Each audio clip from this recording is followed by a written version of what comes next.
Hi everyone, welcome to my kitchen. In today's recipe I'm going to show you how to make a delicious aloo paratha, which is one of our favorites at home. We love having it for a Sunday lunch when all we have is some potatoes at home and some onions, and add in some chatpata masala into it to make it super delicious. So without wasting any time, let me show you how to make the perfect aloo paratha and also show you how to make that perfect dough to make the aloo paratha as well. So without wasting any time, let me just dive right in and show you how to make this dish. So the first step is I'm going to show you how to make the perfect dough for the parathas. This particular dough, you can use it for making tawa parathas, your stuffed parathas, and even fulkas for that matter. So take a good wide mixing bowl, and into this add in your flour. And so to this I'm going to go ahead and add in some salt. So we'll add a little water at a time and then knead the dough. Okay, I'm just going to go ahead and add the water and till we make a nice firm dough. It needs to be soft, pliable, but it should be firm as well. It shouldn't be very sticky, and if it comes to a sticky consistency, I'm going to show you how to fix that too. So when you're making the dough, ensure that you keep squeezing the dough so that you know the amount of water that is there in the dough, moisture that is there in the dough, and you need any more water or not. So if it is too dry and it feels too hard, then you'll need a little more moisture, which means you need to drizzle a little more water and then bring the dry flour together. Okay, so what I'm going to do is to actually just take a little bit of water in your palm and then add it.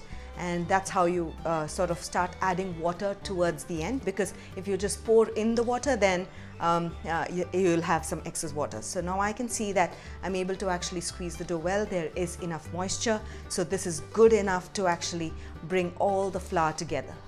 Excellent. This looks good. I've got all the flour away from the pan, and I think it's a perfect consistency. Okay, and I'm going to go ahead and add in some oil on the top. I usually don't add too much oil inside the atta. I just add it to the top, and that's absolutely good enough to make parathas. Okay, so now once you add oil on the top, the stickiness that you will feel will go away. And at this stage, if you feel that the dough is still sticky on the top, then sprinkle a little bit of flour, little bit of oil again, and then knead it, and then keep doing that until you get a really good consistency and very smooth. It should be nice and smooth, and it shouldn't feel sticky at all. So when you touch it, it should be beautiful.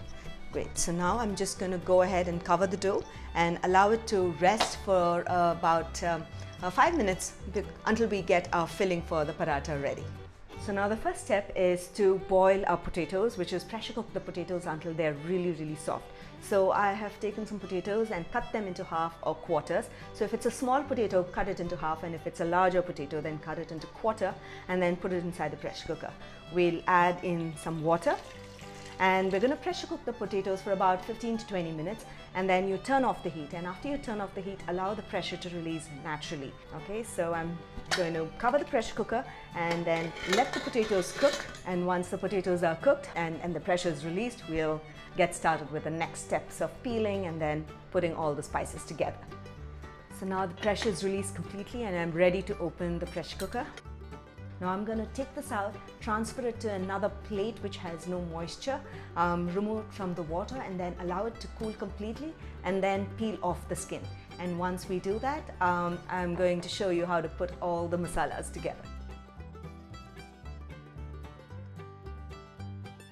So I've peeled the potatoes and it's cooled as well, and a good tip to cool the potatoes quickly is to place it under the fan, and the air will sort of cool it up really quickly. I'm going to lightly mash the potatoes with a fork, and the rest of the mashing I'm just going to do it along with when I add the masalas. Notice how beautifully the potato just mashes itself, and this is how you know that the potato is cooked really well. And I've got this potatoes nicely mashed up. This is great. And I'm going to go ahead and add in my onions. I'm going to add all raw. We don't have to saute them or cook them, just add it. Some green chilies. And next I'm going to add some masalas. This is garam masala powder. Okay. And we'll add in some cumin.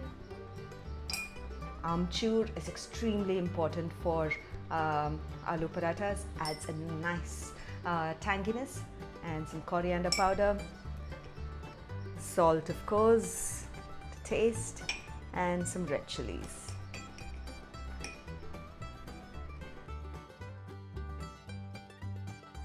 That's great. So I'm just going to mix this all up. After you mix it up, give it a taste. Check if you need a little bit more amchur or your chili, that is green chilies or even a red chili powder. But I would prefer green chilies a little more. And also check if you need to add some salt, because salt is going to be very critical. So the dough has been resting for quite a bit now while we were making the filling for the parathas. And at this stage, I'm just going to divide this into portions, large portions to make the aloo paratha. So now we're ready to stuff our aloo parathas and watch all my tips, okay? And ensure that it's nice and soft. Dust it in flour a little bit, and also you can put in some flour on the surface so that it doesn't stick. Okay, and I'm going to roll it out into a thick circle, and there you go. It's still very thick and it's not very thin. So this is a perfect, about 3-4 inches in diameter is a good measurement. Okay. So I'm going to be taking a really large portion of the paratha filling. I love to stuff my parathas, in fact overstuff my parathas so that a little bit oozes out from the edges, and that's when you have a delicious tasting paratha. Okay, so just go ahead and add that, and notice that it is sort of covering almost the entire paratha, and then I'm going to sort of pull the edges of the dough together and bring it to the center and then press it down to roll it. And hence the reason it needs to be a little bit thick so that the dough doesn't tear. Okay, so I'm just going to go ahead and pull this, and notice that we really have to stretch it out to cover it, and that's the amount of filling that you need to have. And you will have a little bit of excess dough now at this point. So this is the excess dough, and this dough you just sort of pinch it up on the edges. You don't want to leave it on the top, and take it out, and then we're going to reuse this dough while making the remaining parathas, so that's not a problem. And press it down slightly, okay? And dust it a little bit with the flour on the top, and this is already dusted. You don't want it to be sticking, and then otherwise your paratha is going to get messy. Okay, lightly roll it with a rolling pin. Okay, you don't want to press it too much, just light pressure is what is important. Okay, there you go. Isn't that beautiful? And leave your paratha thick, because that's how I like it, because nice thick paratha with the aloo filling inside, and notice the aloo filling that is coming out perfect. And you need to be able to see the aloo, in my opinion. Okay, great. So this is perfect, and now that I've made this, I'm ready to cook it on a preheated pan along with a little bit of ghee or butter or oil, whatever is your preference, and then make it nice, crispy and tasty. So let me just show you how to do that. So now we're all set to cook our aloo parathas, and it has to be cooked on medium heat. Ensure you first preheat your pan. Over medium heat, it shouldn't be very hot. So now that the pan is hot, I'm just going to go ahead and add my paratha and cook it on dry without adding any oil on both the sides until you see little white spots, and you'll start seeing the rawness of the flour going away. And once it does, we can start cooking it with a little bit of ghee or butter. Okay, we'll just wait for that. So notice that there are certain white spots coming around the edges of the paratha on both the sides. At this stage, I'm ready to cook the paratha with some ghee. Okay, so let me just do that. Just apply a little bit of ghee on one side and then flip it over, and then smear some ghee on the other side, and then cook it on medium heat until both the sides become nice and crisp.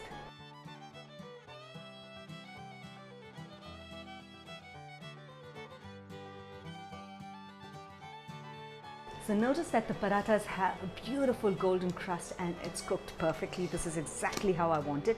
And now our parathas are done, and I can't wait to serve it with some achar, hot cup of adrak chai, and a bowl of dahi, and maybe some green chutney as well. Okay, so this is done. So I hope you enjoyed watching the recipe of how to make the aloo paratha, from the tips of making a non-sticky dough to cooking the perfect potatoes in the pressure cooker, and then making the paratha chatpata with all the spices and masalas. Do give this recipe a try, and when you do, don't forget to share your feedback in the comments below. Take a snapshot of it and share it across all your social channels, and don't forget to tag me, which is Archana's Kitchen. So until then, until next time, happy cooking and healthy eating.